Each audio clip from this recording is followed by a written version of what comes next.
primary. Yes, it is indeed. And one of those vying for that seat and hoping to avoid a second primary is Fred von Canon. I spoke to him about some of the top issues he'd face if he wins, including the southern border and Ukraine. So I'm going to start off asking you the same question that I've asked your opponents. Okay. It's a very, very, very crowded ballot. Sure. 14 people. You got to get to 30% plus one on Tuesday night. Do you think you can do it, or do you think you're going to end up in a runoff or a second primary, as we call it? Yeah, it's a great question. We're going to try. That's our strategy, and we think we've got a path there. There's probably a statistical likelihood for a runoff, but we're focused on Tuesday, seeing if we can get to 30%, and I think we can. So it's been an expensive race too. It has. I want to talk a little bit about something and give you an opportunity to respond, because I think it's only fair before we jump into some of these national issues. I've seen it. You've seen the ads. They've come at you pretty hard, even more so in the last couple of days. They've brought up things like tax liens. I want you to be able to set the record straight. Well, it kind of goes back to there's a lot of money in this race, and when they're needing to lash out, that's what they do, is the negative ads. So this is just the typical kind of dirty politics that everybody hates. So that's where we are. I had a tax lien, a misdemeanor tax charge 14 years ago. Taxes have paid. Prayer for judgment on that case. It was done and resolved 14 years ago. They're bringing it up for just this, purpose. Since that time, we've built businesses that employ over 100 people, providing income for over 100 families in North Carolina. I don't owe any taxes.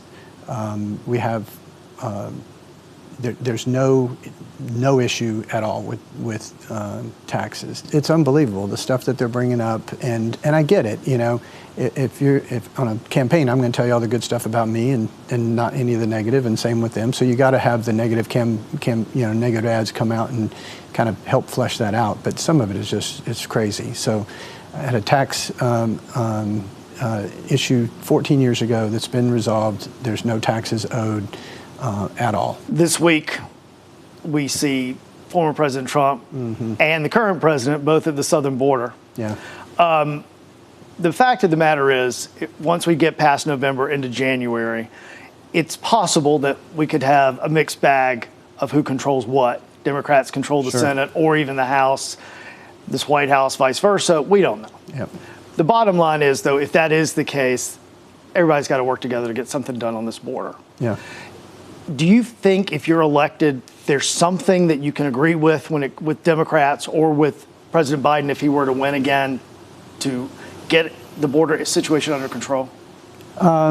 Based on what I've seen him do, I don't know that there's any common ground, to be totally honest. I think the American people I think the American people absolutely, overwhelmingly want the border to be closed and to be dealt with, and are in favor of that.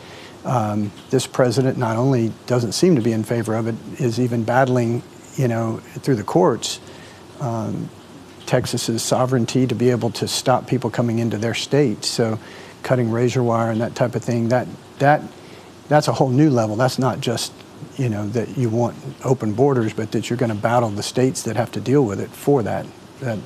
So those policies, I don't have anything that I see that we could get, in common with. I think the American people, though, are pushing back on this, and I think that's why you saw him at the border. You bring up Ukraine as a separate spending bill. Sure. There's been pushback, though, from people within your own party in the House. It hasn't happened yet. In the meantime, Putin continues to gain ground.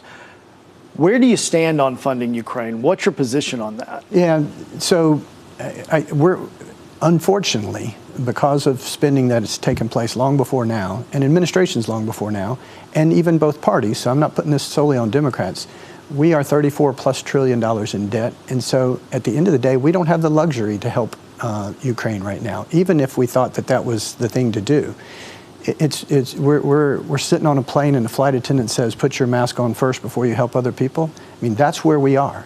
We have to deal with our border before we deal with Ukraine's border. In the meantime, though, while we continue to talk about the border, because let's be real, I mean, it takes forever to get things through Congress.